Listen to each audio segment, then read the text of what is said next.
Welcome back to our channel Kanishk academy. और अभी तक अगर आपने मेरे चैनल को लाइक एंड सब्सक्राइब नहीं किया तो please do like and subscribe. तो हमने प्रीवियस लेक्चर में पढ़ा था ईएमएफ के बारे में, that is our electromotive force, है ना। It is the measure of energy that causes current to flow, है ना। जैसे कि हमने प्रीवियस एग्जाम्पल पढ़ चुके हैं कि जैसे पानी को फ्लो कराने के लिए प्रेशर की ज़रूरत पड़ती है, वैसे ही करंट को फ्लो कराने के लिए हमें ईएमएफ की ज़रूरत पड़ती है। आगे क्या पढ़ा था हमने? आगे पढ़ा था अबाउट द पोटेंशियल डिफरेंस। हम सभी लोग जानते हैं जैसे पानी अगर ऊंचाई पे है तो उसको जब नीचे गिराया जाए तो ऑब्वियसली नीचे ही आने वाला है। That is what about the potential difference. हमेशा हमारा वोल्टेज क्या करता है, हायर पोटेंशियल से लोअर पोटेंशियल की तरफ ट्रेवल करता है। It is our today's lecture about electric power. Now, what is electric power? Electric power is the rate at which the electrical energy is consumed in an electric circuit. अगर हम आसान से शब्दों में कहें तो इलेक्ट्रिक पावर क्या है? इलेक्ट्रिक पावर क्या है? अगर आपने किसी अप्लायंसेस को या किसी भी चीज़ को like a fan of your house, अगर आपने पंखे को 230 वोल्ट और कुछ पावर दी है, कहने का मतलब यह है अगर आपने 230 वोल्ट की सप्लाई दी है तो वो किस रेट से उस पावर को कंज्यूम कर रहा है आपकी मैकेनिकल एनर्जी में कन्वर्ट करने के लिए। सिमिलरली अगर आपने लाइट बल्ब को पावर दी है तो वो किस रेट से उस पावर को कंज्यूम कर रहा है। जैसे कि अगर आपके फॉर एग्जांपल आपके बल्ब का वोल्टेज है 6 वॉट, आपके बल्ब का वोल्टेज है 6 what, it means it will convert the input electrical energy to the output luminous energy at the rate of 6 watt, okay, and its unit is the wattage। ऐसा unit जो होती है power की वो wattage होती है, या फिर हम इसको यूं कहें कि जूल पर सेकंड भी होती है ना। तो what is the basic formula for the electric power is P is equal to V into I, where P is electric power, we represent the power by P, okay, V is the voltage difference, that is joule per coulomb, है ना। इतना detail में हमको जाने की जरूरत नहीं है। V is the voltage and I is the electric current and R is the resistance, that is our volt per ampere. Okay दोस्तों, आगे चलते हैं। Now we will study about the electrical network. Now what is electrical network? अगर आपका कोई भी appliances है ना, कोई भी अरेंजमेंट, जैसे बहुत सारे रजिस्टर्स, बहुत सारे कैपेसिटर है ना, अगर एक सर्किट में जुड़े हैं, एक लाइन में जुड़े हुए हैं, चाहे वो सीरीज में हो चाहे वो पैरेलल में, it means it is a electrical network. So any arrangement of the various electrical energy sources along with the different circuit element is called an electrical network. Now comes to the next point, which is our junction point. Now what is the junction point?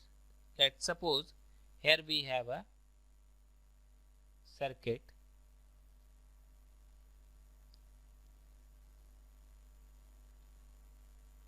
like this.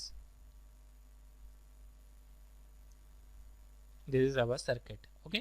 So this point where, so you can see this point, a point where 3 or more branches meet is called junction. So we can see here 1, 2 and 3 branches are meeting at a junction, so it will be called a junction point.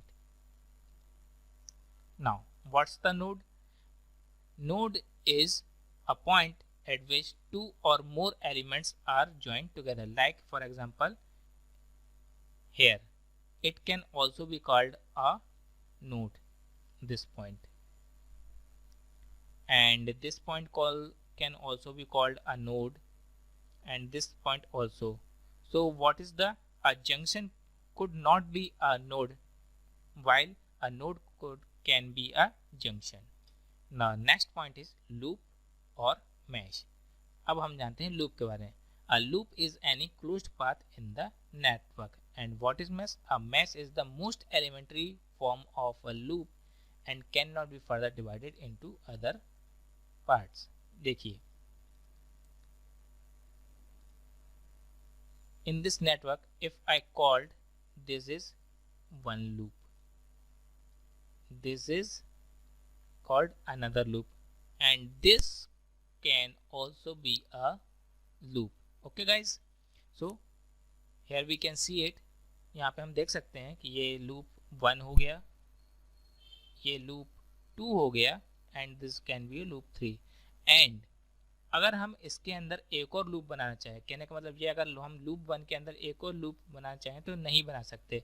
It means it can also be called mesh. जब हम किसी loop के अंदर कोई दूसरा loop नहीं बना सकते, it will also can be called mesh. Okay, जैसे कि L3 है हमारे पास, L3 के अंदर दोनों लूप्स हैं L1 एंड L2, तो हम इसको मैश नहीं कह सकते, बट हम L1 एंड L2 को मैश कह सकते हैं। Now classification of the network, अगर हम बात करते हैं classification of the electrical network, तो basically we have some different types of electrical network like electrical and linear and non linear circuit. तो what are the linear circuit? अब देखो, सीधा सा फंडा है याद रखने का।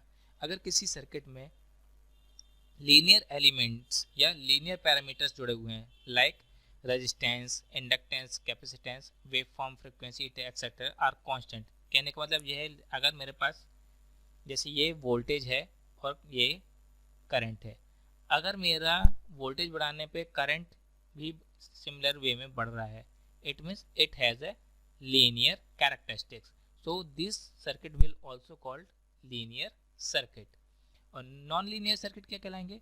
अब जिसके पैरामीटर भाई नॉन लीनियर कैरेक्टरिस्टिक्स शो करेंगे वो नॉन लीनियर सर्किट कहलाएगा, लाइक इंडक्टेंस, कैपेसिटेंस, वेवफॉर्म। जैसे कि अब मैं अगर इंडक्टेंस की बात करूं तो इंडक्टेंस क्या करता है, सडनली तो राइज करते नहीं है, उसमें राइज एक्सपोनेंशियली होता है वोल्टेज बढ़ाने पे। A non linear circuit is an electric circuit whose parameters are varied with respect to current and voltage, है ना। अगर हम वोल्टेज या करंट में कोई बदलाव करते हैं तो हमारे क्या होगा, पैरामीटर में भी, आउटपुट में भी बदलाव होगा, that is called non linear circuit. Now come to the next, unilateral and bilateral circuit.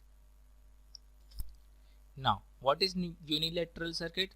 जिस सर्किट में करंट एक ही डायरेक्शन में फ्लो हो सकता है। कहने का मतलब ये है, अगर मेरा किसी सर्किट में डायोड लगा है, फॉर एग्जांपल इफ मेरे सर्किट में कहीं पे डायोड लगा है तो करंट केवल फॉरवर्ड डायरेक्शन में फ्लो होने वाला है ना, तो इसको क्या कहेंगे हम, एक यूनिलैटरल सर्किट। और अगर मेरे किसी सर्किट में रेजिस्टेंस लगा हुआ है, either it could be in series और पैरेलल, तो मेरा करंट यहाँ से यहाँ भी जा सकता है और करंट यहाँ से यहाँ भी जा सकता है। It means it's a bilateral circuit. Okay, so guys, I think it's sufficient for the day. We will meet in our next